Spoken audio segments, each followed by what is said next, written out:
Ajit, should we begin? Yeah. You're okay? I'll have a glass of water and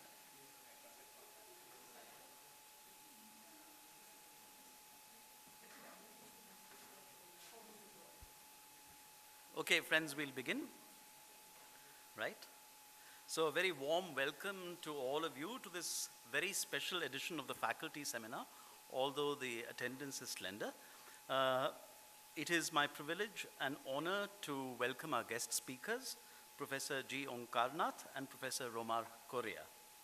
This is a very special meeting of the seminar because the publication of Ajit Sinha's book, A Revolution in Economic Theory, The Economics of Piero Sraffa, is an occasion for great rejoicing and celebration. Many congratulations, Ajit. I would like to tell you that in about the last 2 years, say beginning November 2014, about half a dozen books have been published by our faculty members. So I think that is a great number.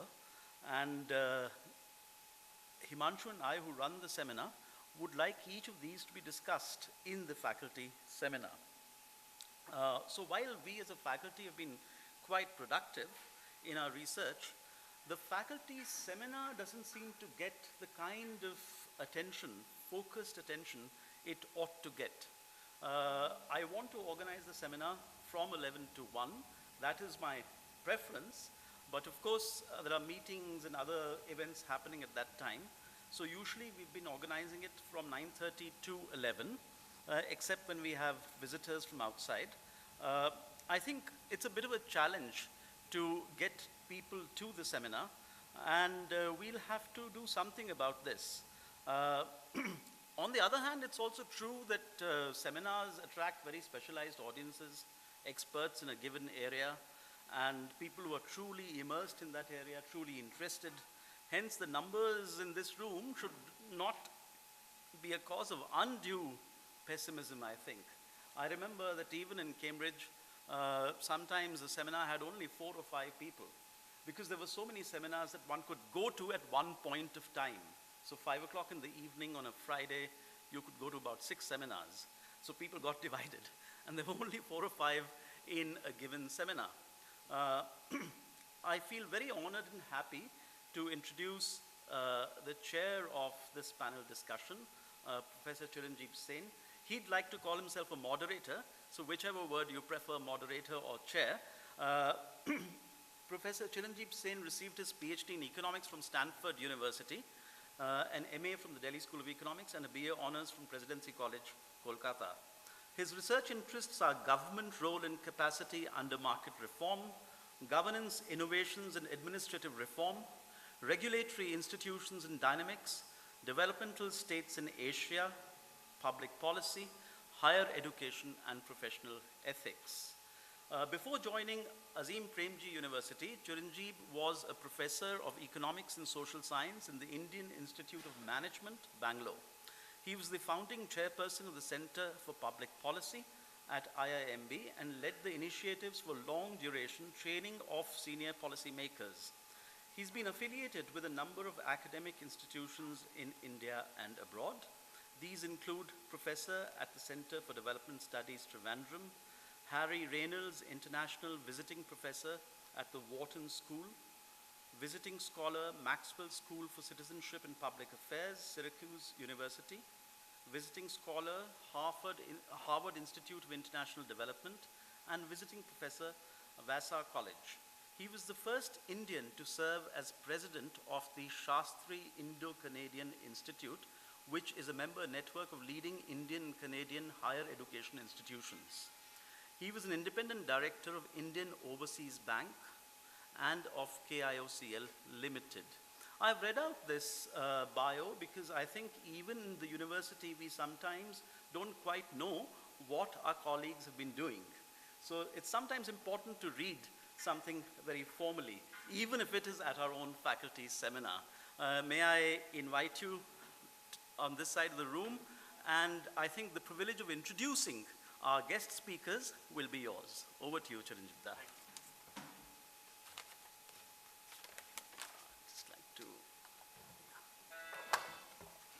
It's okay if I close the thing because I have something. Yes. Close it. Yeah. So, friends, welcome, and thank you, Anil. Let me welcome all of you, and especially our two panelists. I'll introduce who've traveled from afar to be with us today, and let me introduce them to you. And again, I will read out their CVs, which is very impressive.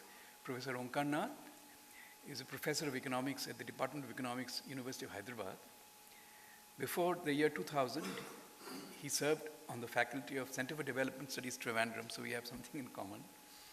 He was trained in JNU and Loyola College, Vijayawada, and has held visiting positions in the University of Oxford and University of Rome. Omkarnath's professional interests range from economic theory and classical economics to problems of Indian economy and the teaching of economics. A frequent contributor to newspapers and television on current economic affairs, he's on the board of studies of several Indian universities. He supervised about 25 scholars for their MPhil and PhD degrees. I may also add that Omkarnath's book is on the reading list of our Economics of Development course. Professor Romar Correa is a Reserve Bank of India professor of economics in the University of Mumbai, India. From 2005 to 2008, he was the director of the department. He works on the tension between micro and macro in neoclassical and non-neoclassical frameworks. Among other journals, he has published in the KU Economic Papers, in the Journal of Economic Integration, in the American Review of Political Economy, International Review of Applied Economics, and a whole host of others. I won't read them all out. But obviously, he's published very widely in many, many top journals.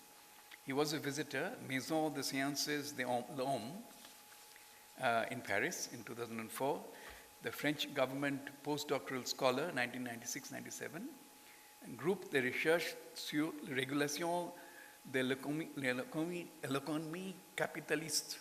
I don't know, how was it? Right. National University of Singapore, and so forth. So, welcome. And of course, our main person, Ajit Sinha, whose book we are discussing, he also has a very distinguished background. He's had a long and, he's obviously a professor of economics here, and has had a long and varied experience of teaching and research in economics. He has been associated with a number of academic institutions in India and abroad, notably the Delhi School of Economics, the Center for Economic Studies and Planning at JNU, Department of Economics at Bombay University, Gokhale Institute of Politics and Economics. I won't try to read the French organizations. University of Paris, Sorbonne, University of Trento, Italy, and the University of Cambridge. He served as a member of the Research Institutes Committee and the National Steering Committee of the Indo-Dutch Program on Alternatives in Development, ITPAD, of ICSSR. The writing of the book under discussion has benefited from a research grant from the Institute of New Economic Thinking, INET, and the Center for International Governance Innovation, CIGI. Ajit did a master's in economics from University of Delhi and a master's and a PhD in economics from the State University of New York, Buffalo. His main research area has been history of economic theory, particularly theories of value and distribution in the history of economics. He has more than 40 research papers published in reputed international journals and edited books and encyclopedias. So that's Ajit. I'm not reading the full thing, but you have access to it. So welcome. And we're very happy to have this very, very impressive panel to discuss something important. That is the book that has just recently been published, authored by Ajit Sinha. You can see the book is called A Revolution in Economic Theory, The Economics of Piero Sraffa. And I will just take the opportunity to say a few things, set the context for this book. What is it about? Why is it important? And what it's trying to do? And I'll leave it to our speakers to go into the probe that in depth. Now, about Sraffa. See, Sraffa was a very, very outstanding intellectual figure of the last century, and also a very enigmatic person. He was an acknowledged genius with a very deep interest in philosophy as well as in economics. He published very little, and yet he has been extraordinarily influential. he obviously believed in quality over quantity. And among the book that we are discussing, and he spent most of his academic career in Cambridge University, though he was born in Italy, and he's an Italian by birth. And throughout his life, I think he had pretty marked left-wing sympathies. And among things, he was a very close friend of Gramsci. He's best known for a very slim book, barely about 100 pages long, which is called The Production of Commodities by Means of Commodities, subtitled A Prelude to a Critique of Economic Theory. This book, he began working on this book in 1927, and he published it in 1960. Of course, one of the reasons for the delay is that he was distracted by other major commitments, including being asked by Keynes to edit the works and correspondence of David Ricardo, which was published in 11 volumes. And this particular work of editing earned him great praise because his genius was always acknowledged, but this particular book earned him great praise and won him a medal, Soderstrom medal or something it's called. And people from different directions, like George Stigler, a great right-winger, praised the book in its review by saying, this work will never be needed to be done again. So it was a very great work of scholarship in which he is supposed to have been able to penetrate the mind of David Ricardo. But this particular book that we are discussing today, his major, I can't call it magnum opus when it's so small, but in a way it is like a magnum opus. It's very elegant and minimalist, as Ajit says, but it's also a bit of a brain twister. It's not easy to understand. And ever since it's been published, it has been the source of much debate and discussion as to what its significance. Even very great economists have struggled. Some of the biggest names in economics of the time have struggled to try to understand and what he was trying to say. And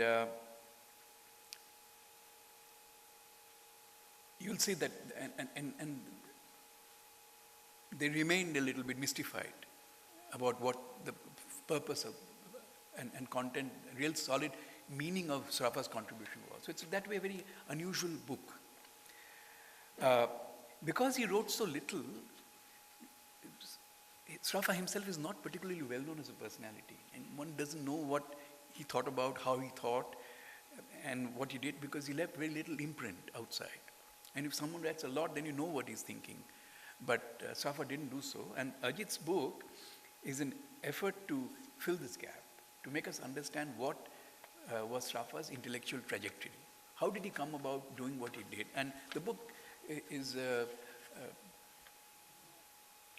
more or less follows his intellectual development in a sequential manner, starting from his early beginnings till the end. It's interesting to note that Sraffa started his intellectual career very early with a book on standard economics. I mean, in other words, he engaged on very practical problems. It's not as if he was not bothered about the real world. He was. And his early work was on Italian monetary policy. But even at a very early stage, he was not afraid to take on the big names. Even in 22, he was trying to set a tone as to what should be done in Italian policy, going against the grain of the understanding of at that time, whether or not the lira should return to its pre-war gold parity. But in this particular book, which we discussed, but the main thing is this other book, and I think Ajit's rightly given this book the biggest focus, though he has dealt with his other trajectory also. And among the things so what do we know? What's the main purpose of this book? And how do we look at it? How do we view this book now in 2016? The book is very fundamental. And Sraffa's objective was to touch upon a particular problem that has engaged probably the greatest minds in economics for the last 200 years. You can think of any top economist and they have engaged. And what is that? It's a theory of value. Ultimately, the most fundamental idea of what constitutes value in economics. And it's a very complex issue. What determines the price, and therefore what's the rate at which a commodity exchanges for another? That's a theme of much discussion, from the classics to the neoclassicals to everywhere.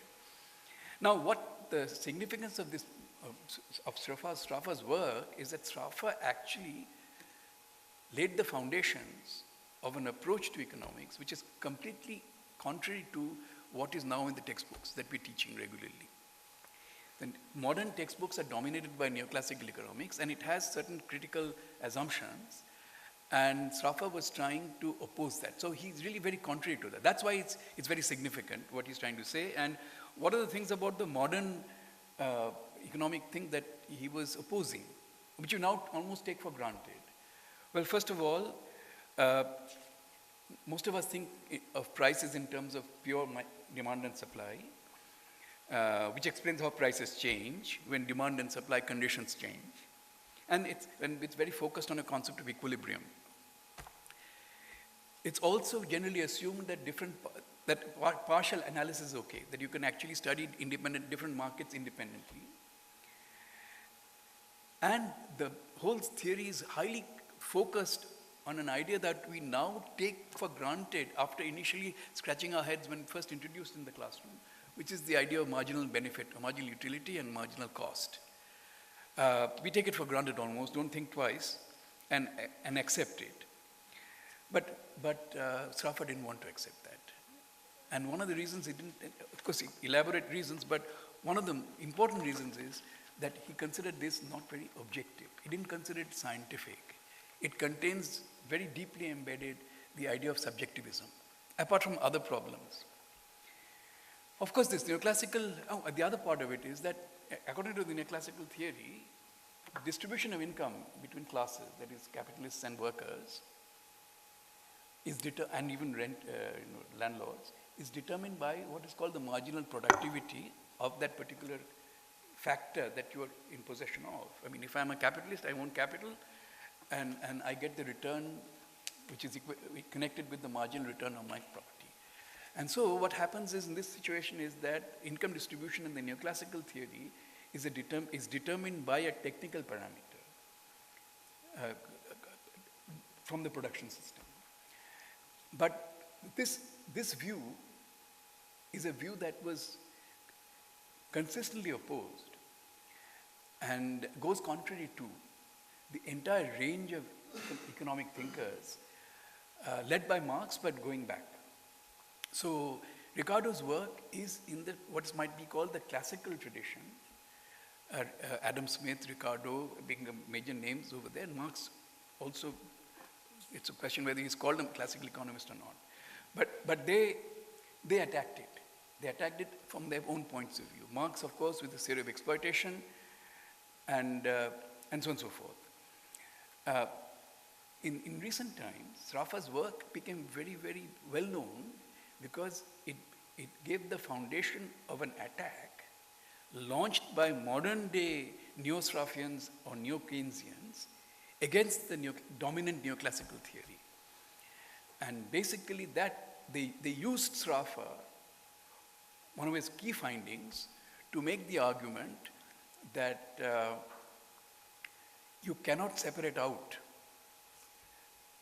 the notion of capital independently of the distribution in the system. It's dependent upon the distribution, and so you can't say that I can use the marginal productivity of capital to explain distribution.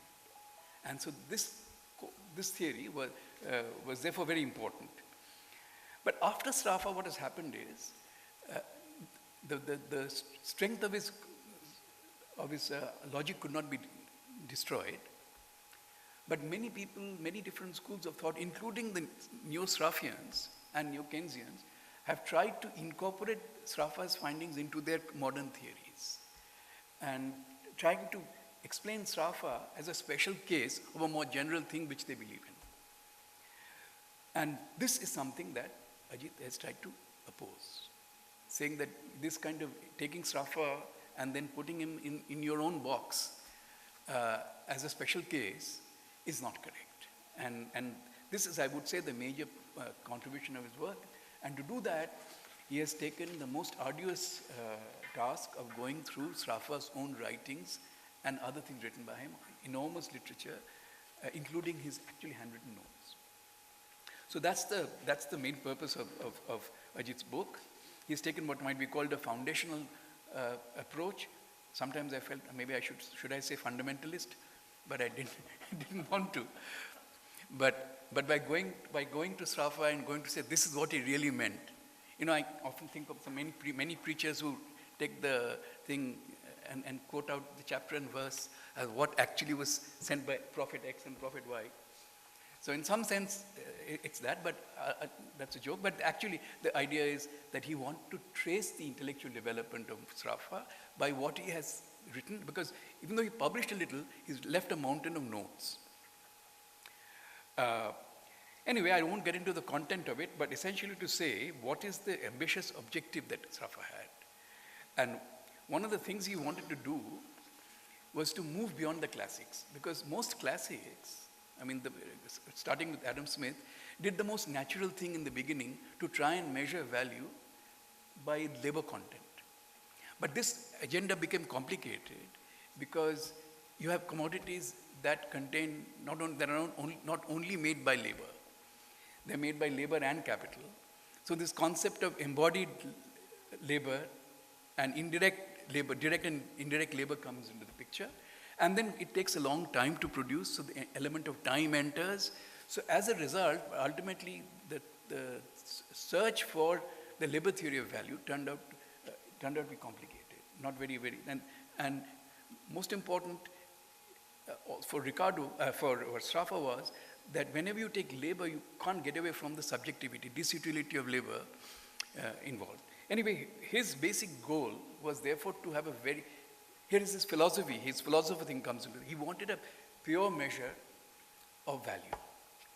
And his entire life was a struggle to find a pure measure of value that would be able to measure the value of any commodity, which would be independent of the distribution, the measure will not change, and can it be done? And in this long course of the struggle, he came through a breakthrough situation. That's why the book is called Production of Commodities by Means of Commodities. So ultimately, in his own construction, what he has done is, what Sraffa did, was to create a measure called a standard commodity, which can be observed at any given point in time. You can observe an economic system, and from the actual input-output relationships that are observed in the system, you can deduce what the standard commodity should be. And once you've taken the standard commodity at any point in time, you can use that standard commodity to measure in a very unique way the value of anything. And this measure is such that if you value the wages in terms of the measure, then you can actually trace the relationship between wages and profits. In other words, one of the classical things that are different in this sense, it's a classical study, that prices are not, in a way intimately connected with distribution, but in some ways, distribution doesn't depend upon prices. So that's the main goal. I won't say too much more than that. And what all he tried to do, there are several other things we could say, but broadly to say that at the end when he left us, it was a very complicated story. What has he actually left us? These values that measured in standard commodities, these exchange ratios are not equilibrium prices. They don't require they don't convey any information about scarcity. It's not an equilibrium price. It doesn't depend upon market structure. It doesn't depend upon returns, constant returns to scale, or increasing or decreasing returns to scale. But it is a measure. So that's the contribution, that he could devise this standard commodity through which he could give a unique answer to the distribution question and derive prices as a way out of from this in a general equilibrium framework. Finally, one particular thing that he said was, in the entire theory was that he did not accept any partial analysis. So for him, the entire system has to be taken into account to give meaning for anything. And he also in his system did not take into account any marginal change. It's a description of an economy at a point in time. So the big question we're left with at the end, that yes, it's a wonderful contribution, how is it useful to us? And so with that, I've already taken too much of time. I'll move on to our speakers. First, Professor Omkarnath, and then Professor Romar.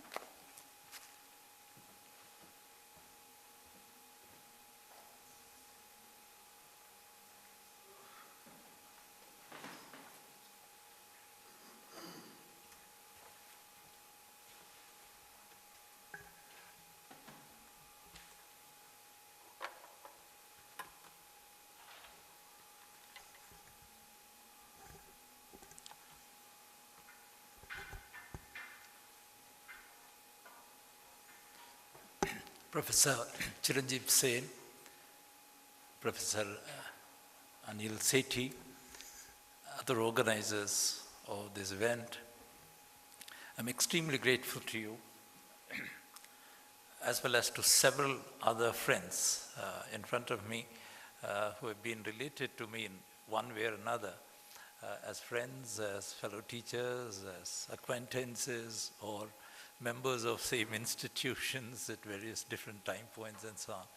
I'm extremely honored and grateful to be asked to be part of this very important event, which I have no doubt in my mind the publication of this book by Professor Ajit Sinha marks a very significant event in the general world of economic scholarship, and in particular, when I'm going to say a few words on this, there is a distinct tradition, Indian tradition of Sraffa scholarship, and which was inaugurated by Professor P.R. Brahmananda, later Bombay University, in the immediately after the publication of PCMC, the production of commodities by means of commodities.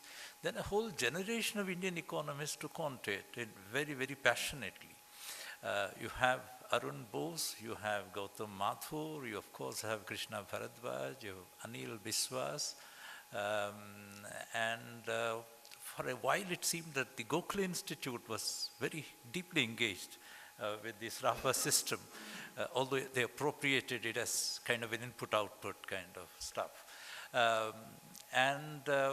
If you follow this trail of distinguished Indian interest and scholarship on Sraffa, Ajit Sinha certainly stands out as one among the later day youngest of the lot, and very current.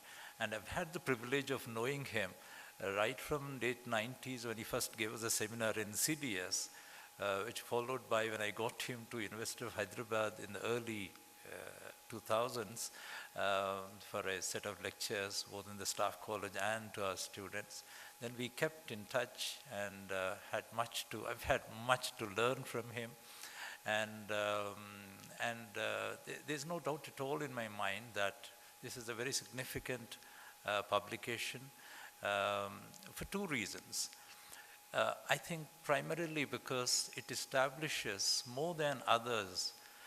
The publication of this work in Cambridge in 60 actually sent economists of all genres, all paradigms into a tizzy. Keynesians, Marxian economists, they went around trying to see the implications of this very short but very intricate work. And there's of course a significant community known as Sraffians who believed in Sraffa as this thing and who went about it. But I think the little mistake which became magnified later on they made as a community is that they got too enamored by the mathematical deepening of the Sraffa system to the exclusion of the philosophical and theoretical methodological content of Sraffa's PCMs. I think that's where Ajit Sinha's book becomes very, very important. He has not only been a very established Sraffa scholar, but I think he has been an interesting and, in my opinion, very creative interlocutor within Sraffian scholarship. So his book, in some sense, is questioning the mainstream Sraffians, if you wish, particularly by expressly meant Professor Gary Gianni, late University of Rome, and his close followers and so on. There are, of course, subtle differences within the community, but Ajit has been very successful in bringing out those fundamental issues of philosophy and method which Sraffians, in their innocence or in their eagerness to work on other extensions of the system, and as I said, mathematical deepening has been a very favorite area with them, have tended to miss out. So in more substantial terms, there have been papers and works, references by Sraffians to Sraffa as a philosopher. But I think, in my knowledge, to my knowledge, this is probably the first systematic and very, very substantive effort to establish Sraffa as a philosopher-economist, and not just an economist with interest in philosophy. I believe that that's the first, the most important, significant part of this book. The second issue is, of course, his questioning, his engagement with the original manuscripts of Sraffa, which are housed at Trinity College, Cambridge, where he was a fellow, lifetime fellow, and so on. Now, there have been, excuse me.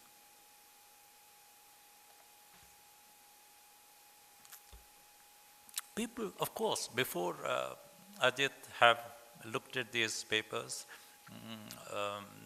manuscripts, but I think their interests were very specific. They looked at the manuscripts from particular points of view and tended to ignore the totality of it. And this also brings up to the idea that,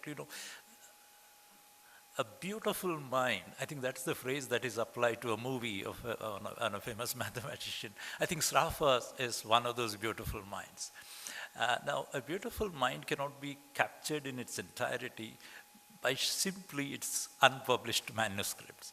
And one service that Ajit has done is there are important gaps in the papers of Sraffa, 2 decades, 2 interludes, he calls them. Especially his correspondence with Gramsci was missing, probably deliberately burnt by him. And also important papers. A lot of constructions came out as a final product, but the processes behind those final products, the material was not there. They could have been lost or perhaps deliberately destroyed, whatever the reason. So it's also important, the reason I'm emphasizing this is that unless somebody like Ajit has had a long engagement and a sustained reflection on a single author and a single work, which is a tiny work in terms of volume of an author, it's very difficult to get a rounded view of this beautiful mind. I think we need to congratulate him, not just as Indians, but as the community, a world community of scholars, that he has meticulously applied himself to Sraffa manuscripts over a long period. I don't know exactly how long he has been engaged with. I wish there's been some kind of note on in how many installments or visits he actually discovered these papers, but I'm sure he has been a long engagement. On the other part of the critical aspects of the Sraffian scholarship, I think he very convincingly, persuasively brought out how a lot of Sraffians, the mainstream of Sraffian scholars, have tended to conflate the notions which were appropriate for their times of Ricardo and Smith and Ricardo. They tried to read them into Sraffa system, which is, as he has very convincingly proved, is not the correct thing to do. It does not do good, service to the efforts of Sraffa himself. Of course, the understanding or misunderstanding surrounding Sraffa is mainly due to the very nature of this PCMC. As many pointed out, including Zone Robinson, it has no introduction. It is actually not a book in the conventional sense. It is actually a set of propositions set out in a very austere language and style, And as Samuelson, I think, said, it is as though Sraffa had a lawyer beside him, so that nobody can question the superfluity of a single word or a sentence. It's a beautifully crafted, and Joan Robinson herself described it as a double distilled elixir. So you can imagine. Now, I suppose one can speculate on why he chose on this, this kind of style, which sent many people into confusion, including those who were very close to Sraffa, Dobb himself, Joan Robinson. Joan actually had to write 2 reviews of PCMC, which is unusual. Herself a very brilliant person. And then a whole range of reviews, a dozen of them, etc. And it's also proud for us in India that one student, homegrown in Bombay University, Krishna Bharadwaj, wrote out a review which became probably dear to Sraffa, one of the 3 apparently, or 2 or 3, which he liked most. And he used extracts of that review as a blurb of his Italian edition or something. That's what I noticed in correspondence between Spassinity and Krishna Bharadwaj in our papers, which were then stored in CESBJ, which are now moved to, I'm told, to Tinmurti in Delhi. Now, let me, I have crafted, I have 10 minutes? Okay. I have crafted my presentation first to look around Sraffa rather than look into PCMC directly, because both Sraffa and, in a sense, because after all Ajit has written this book for scholars, it's not written it for students or lay persons. I think that becomes important to really analytically locate Sraffa's PCMs before you get into the nitty-gritty of the nuts and bolts of his system in those 100 pages. I think it's important to locate Sraffa intellectually in the broad tradition of political economy. And the best position, the position he did belong to very clearly is the intellectual crossroads of Ricardo. Ricardo constitutes the intellectual crossroads because after Ricardo we know that political economy forked out into 2 directions, one towards Marx and the other towards the neoclassical, what's called the Giovonian or the Walrasian tradition, demand-supply tradition, etc. The first one and the classical one, Marx claimed as scientific political economy. The other one he called very seriously vulgar political economy. In a very serious sense, vulgar in a very serious sense. Now, Sraffa was at this crossroads. He looked at classical political economy developed to a fine degree, a high degree of development in the hands of Ricardo. Now, how did this happen? Basically, if you ignore important pre-Smithian ideas, Smith was able to give extremely important propositions on dynamics of capitalist economy, the wealth of nations, etc. The famous propositions of, the division of labor is limited by the extent of the market and so on, which are enduring contributions to any study of development. Apart from his other broad matrix, after all, Smith was a philosopher, ethics, sociology, everything was fused into one. It was a great work. Ricardo, interestingly, while acknowledging completely Smith's propositions on laws of motion broadly of society, and Smith, by the time of Smith, there was already this notion of modes of subsistence or modes of production, or what he called systems of political economy, and he distinguished between agriculture and commerce as the 2 systems of political economy. And of course, he was writing in the time of the decline of feudalism in Western Europe. And mercantilism as an ideology as well as policy stance, or the public policy stance of those days, were his targets, both theoretically, etc. Now, Ricardo, having accepted Smith's basic propositions about dynamics and growth, questioned his rather messy treatment of the value distribution foundation. And he said that there is a problem of inconsistency here. This is known as what's called the adding up theory of value of Smith, and which he focused as his prime examiner. And he was very shy to write anything, as you know. A lot of his consequential important works took the form of pamphlets as those days, and it was only when the senior Mill, James Mill, goaded him into writing. With a lot of hesitation, he wrote. And one very important work before his principles was his Notes on Malthus. Malthus was his contemporary, and his Notes on Malthus is an example of scholarly discourse between two otherwise very close friends, but how scientifically they varied, etc. And in some sense, when I was reading Ajit Sinha's, passage and PCMC and his interpretation, etc., that reminded me of the style, in some sense, of the Notes on Malthus of Ricardo.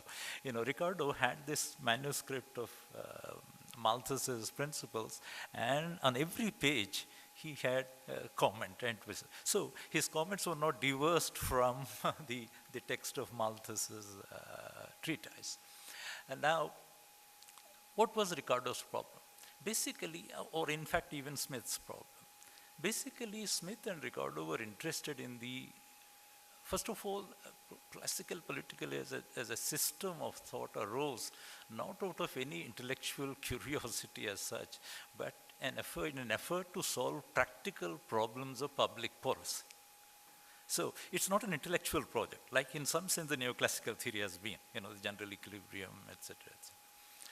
Secondly, that led them to understand what Marx was later to call the laws of motion of society, modern society or capitalist society. Smith had that notion, again, very much built in there.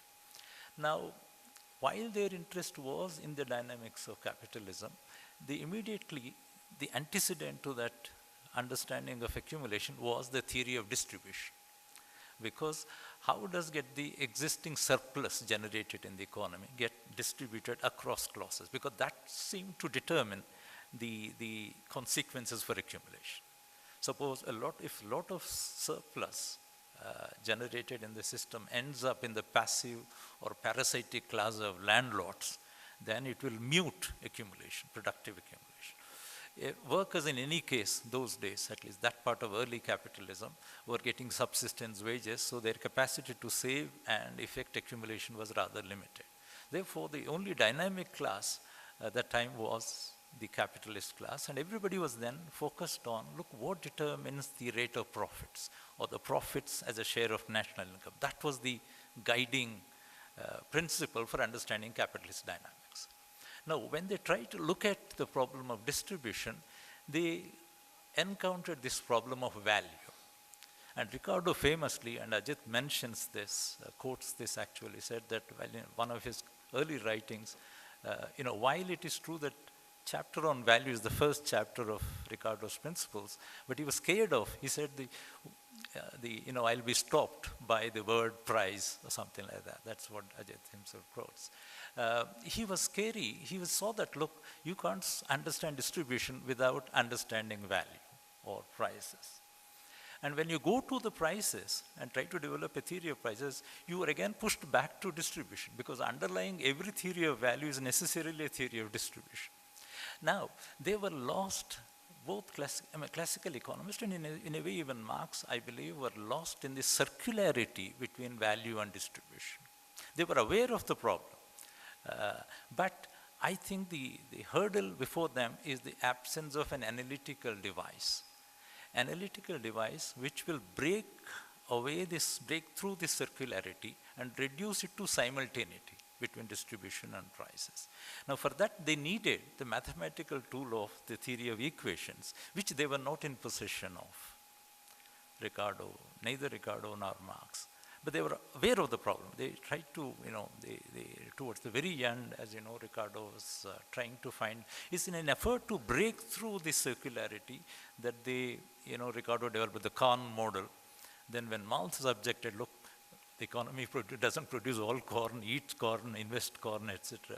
Then he had to, look at labor theory of value. Then he tried to take it to a certain degree, and then did not succeed. He encountered problems. And so they used labor theory, as it were, broadly labor as a numeraire, a reliable numeraire, because money would not serve that purpose. But in any case, even Marx had to, for Marx, of course, labor theory of value is much more fundamental, as you know, given his scheme of things, and he made it the very foundation. It's not just a numeraire, but it's the very essence of political economy for him. Now, Sraffa, locating himself in as I said, the crossroads, the intellectual crossroads of Ricardo, had to distance himself very carefully, not only from neoclassicals, but also from Marx, because he, as Ajit made it very clear in the book, he was averse to, Sraffa was averse to ultimate forces of economic theory, ultimate forces either in utility or in labor. He said he actually mocked at the idea of labor being a fundamental force, ultimate force. How does it become a fundamental force, etc. So he had to carefully distinguish, although he gave, again, as Ajit brought out, due credit to Marx on the specific point of identifying for the first time that there is an upper limit to the rate of profits. There's a maximum rate of profit, whereas Ricardo could not see that. And of course, by the Marx time, by the time Marx, there was also clear distinction, partly because of capitalism itself has matured into industrial capitalism, a clear separation of the monetary sphere and the production sphere. Whereas Ricardo thought that the rate of profit is, or even the rate of interest was in some sense a real phenomenon. So the market rate of interest was supposed to be determined, shaped by what the real capital would earn as rate of profit in the sphere of production, which of course Marx and later Keynes were very careful to point out. The rate of interest is essentially a monetary phenomenon, whereas rate of profit is a phenomenon of the real economy, production and so on. Now, let me skip over some things. Now, what is the analytical challenge that classical political, apart from the circularity between value and distribution, they faced is, they had to clearly distinguish, and this is common even to Marx, they had to distinguish, after all, you're trying to understand the laws of dynamics of capitalism as an evolutionary system, as a continuous stream of social life, as it were. Now, how do you study this? Knowing that everything is changing all the time and everything is evolving, and there is no ergodicity in this phenomenon. It's historical. I mean, for them, the economic system is located in the historical time-space continuum, unlike the neoclassical theory, where there's really no time and no space either. It's just a network of markets hanging somewhere in the air. Now, I think they were faced with this problem of, before, if you want to study capitalist accumulation, how surplus is accumulated or used, etc., then you have to first value that surplus, because surplus is otherwise a bundle of heterogeneous commodities. Now, how do you value that surplus without knowing the distribution? There is again this two-way relation. So how to cut through this circularity? And for this, they have to assume, if you want to value surplus, you have to take the quantum of surplus itself, even in physical form, as given. You cannot allow surplus to change, the level of surplus or composition to change, and yet value it. So there is a logical necessity of freezing quantities. So if you want to hold on to the quantum of surplus before trying to value it, then you have to take the outputs as well as inputs as given, because surplus is nothing but the difference between the two. And once you do that, you're also of necessity taking the methods of production as given. Technology is given and outputs are given, quantities are given. Then they also had this thing about distribution. What are the social rules of distribution? The social rules of distribution come from outside the strictly defined field of economics. It broadly comes from the realm of politics, sociology, society, laws, various other things, complex things. For all practical purposes, it comes from outside the system. So unless you prepare the structure, so value distribution became the foundation, a common foundation for them to study capitalist dynamics, that is the accumulation. But at this foundation, they had this problem, as I narrated, how to break through the circularity. They were in search of, in the absence of an adequate mathematical technique of dealing with simultaneity, they could not break through the circularity and then had to rely unsuccessfully on various numerators. And Ricardo's, till the last moment of his life, he was wishing for what he called an invariable standard of life and so on. Now, I'll come quickly to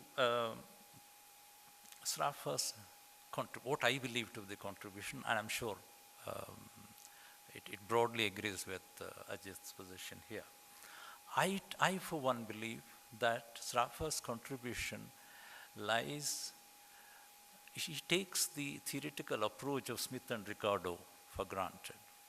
He also accepts the broad methodology of looking at structure and then change, or broad comparative statics, or what you may call them. Then I think he had the advantage of piercing through the circularity that the old economists placed, because he had this, his system actually starts from, as Ajit made it clear, my equations, first equation, second equation, etc. So his effective tool of simultaneous equation system helped him to grapple with this problem of circularity in a very effective way. In the process, I believe that Sraffa's contribution is to be seen not so much in terms of economic theory, but in terms of cleaning up the philosophy and method of doing economic theory. Because if you look at the Sraffa system, there's no theory of quantities, because quantities are given there for the Sraffa system. There's no theory of distribution, because distribution is outside his system, is exogenous to the system. Then if there's no theory of distribution, and if there's no theory of quantities, all that is left is the value problem. Now, my reading, although I think there is some confusion of language with Adit, I agree with his statement that there is no causal theory of prices or value in Sraffa.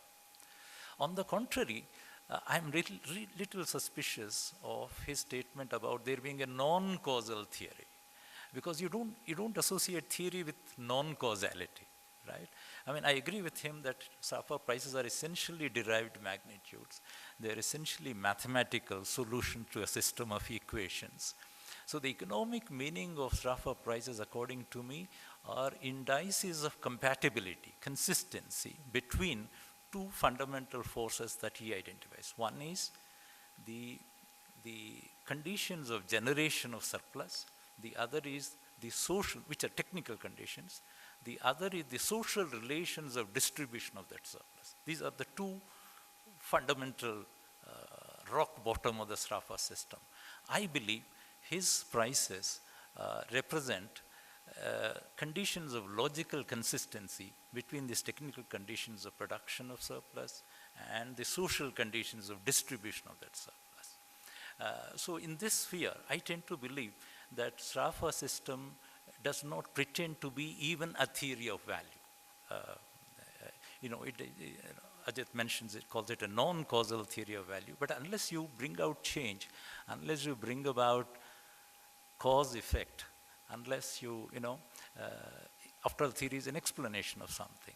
I think Sraffa prices do not have, or do not pretend to be in fact, one could very well argue there's no theory of prices in Sraffa. And all that Sraffa prices represent is the consistency. And as Ajit points out, they have a role in terms of accounting role. In order to account for distribution, prices do their job. So I look upon Sraffa slightly differently as Ajit, because I do not think there is a theory of prices in Sraffa, although there's been a book by the same title by Roncaglia way back in 1978, etc., Sraffa and the Theory of Prices, and several others. In fact, when I first met Professor Garrigiani, I accosted him with this question: how do you think of PCMC? Is it fundamentally a work on philosophy and method of economics, or is it fundamentally a work on theory? He got rattled and he said, no, there is at least a theory of value there, right? Um, uh, but on the contrary, when I now read back into, I remember distinctly Krishna Bharadwaj, after the publication of her 89 book on themes and value of themes on value and distribution, which is a selection of her own papers. One day, which I thought was a casual remark, told me that, look, Omkar, there's no theory of prices in Sraffa. I did not then see it very significant, because she was also very ill in those years towards the end of her life. She was to pass away in the next 2 years, after serious illness and so on.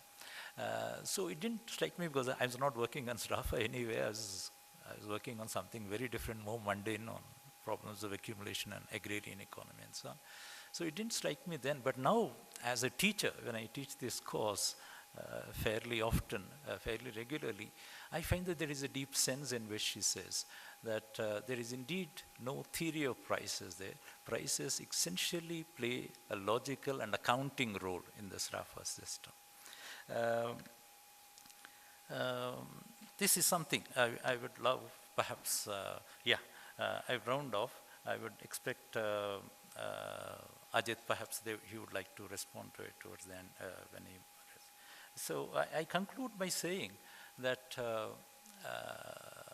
essentially PCMC is to be seen as a set of logically necessary relationships of a viable economy. I think the viable economy, the viability is the important thing. And eventually, in the final analysis, Sraffa prices actually reflect conditions of viability of the economic system and nothing more. And that prepares but that's an essential ground for doing any theory of accumulation or growth. And let me also end by saying this also sits very well with the position that some other economists, which are probably not found a place in Ajit's, actually taken. Interestingly, people as different as Samuelson, who was a neoclassical leader, Ronald Meek, who was actually a Marxist, actually thought that there is no theory of prices.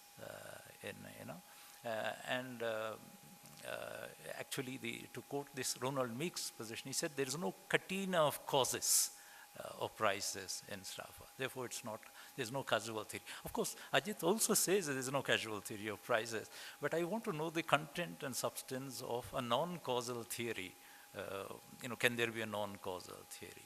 And incidentally, Sraffa himself is supposed to have described his forthcoming PCMC a year before at the famous Corfu conference, a little before the publication. And he seems to have his own record telling Samuelson that his book on capital theory was coming very soon. So that also strengthens one's conviction that he looked upon PCMC as fundamentally work in economic method, given the classical approach to economic theory. I'll stop here. Thank you.